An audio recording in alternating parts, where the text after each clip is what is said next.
Well, that's where we're keeping our focus now. Maina's reinstatement, and to talk about that with us is Mr. Oyelowo. He's a professor of law, University of Lagos. I want to thank you so much indeed for coming on Sunrise Daily this morning. Thank you very much. You've had the discussions, as a matter of fact, just yesterday, when the revelations by the House of Representatives investigative panel was able to get out of basically the HOS, the EFCC, the Minister for Finance, the FCSC, and some others, even including the immigration. But in all of this, where do you think we have been able to reach in the quest to find out who reinstated Maina?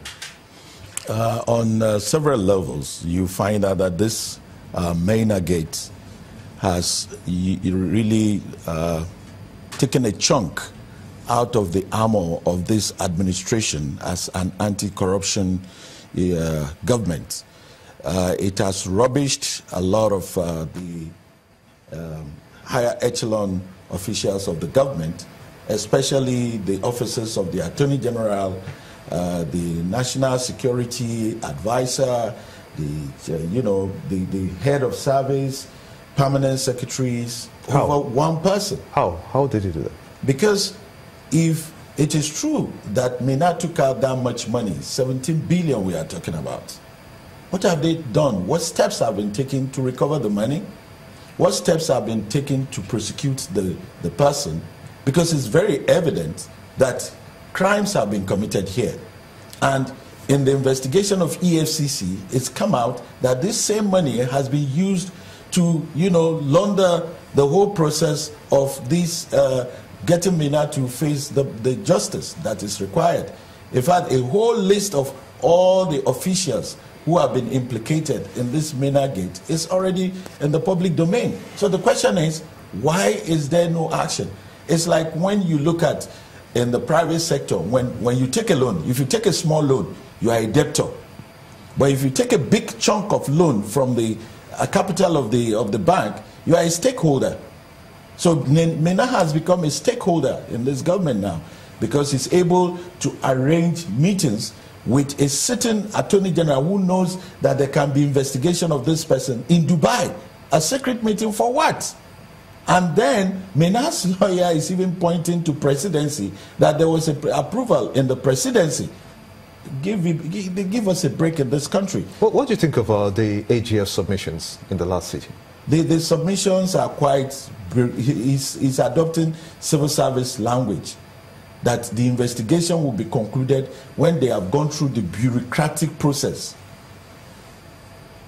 All over the world, and even on this African continent, it has come to the realization that civil service and public service delivery must be benchmarked. And that is why we have the African Charter on Principles and Values for Public Service and Administration. This government has refused to be part of the African government that brought this charter into operation. But no thanks to this present government and previous government, this charter is in operation. What is the government doing to bring such principles and values for public service and administration? If they are saying that they are an anti-corruption, administration, you need to benchmark the level of services that people can render to us. Okay, Prof, if I may come in here, that African Charter is Nigeria a signatory? Nigeria signed it, but Nigeria has not domesticated. They have not even done anything beyond signing it. Okay, that was an off the cuff thing. But let's go back to this Maina thing. The conversation yesterday during that public hearing, I mean, the Attorney General was seen and speaking in the third party, speaking as though it was a third party. The SA came to the office of the Attorney General, he said this, and the Attorney General told him to keep it in view, and then he came back with a letter for the Attorney General to sign, which the Attorney General said, no, I will not sign until some court documents are attached, and eventually a letter came out. The Attorney General knows nothing about it. Is that how it runs in the civil service? Is that how it should be in the civil service? That documents will go forth without the Attorney General signing off on it, or without the minister of that particular ministry signing off on it? Basically, this is not the first time the Attorney General is coming before this panel. And the first time he came, they queried him on these issues.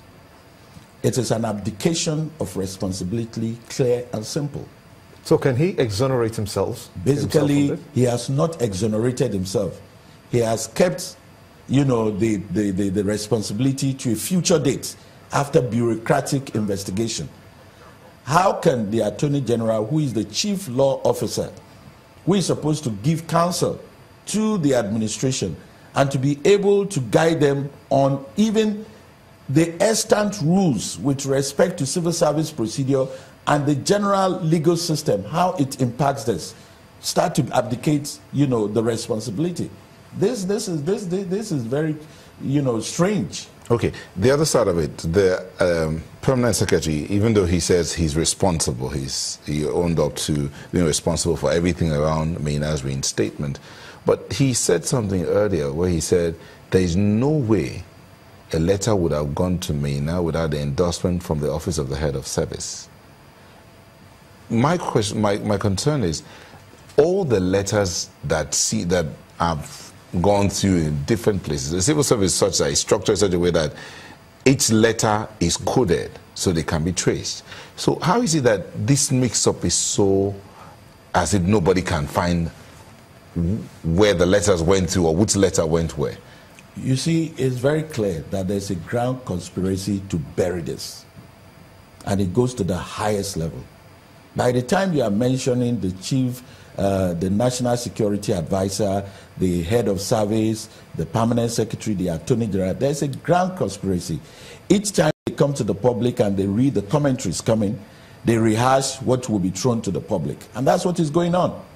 Even this sacrificial acknowledgement of responsibility by the permanent secretary of the Ministry of Interior will have been rehashed.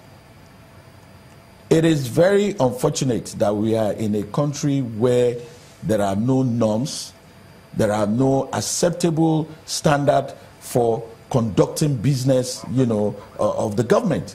How can there be a letter moving from ministry to ministry at the highest level being aware of it and nobody can tell us who did what?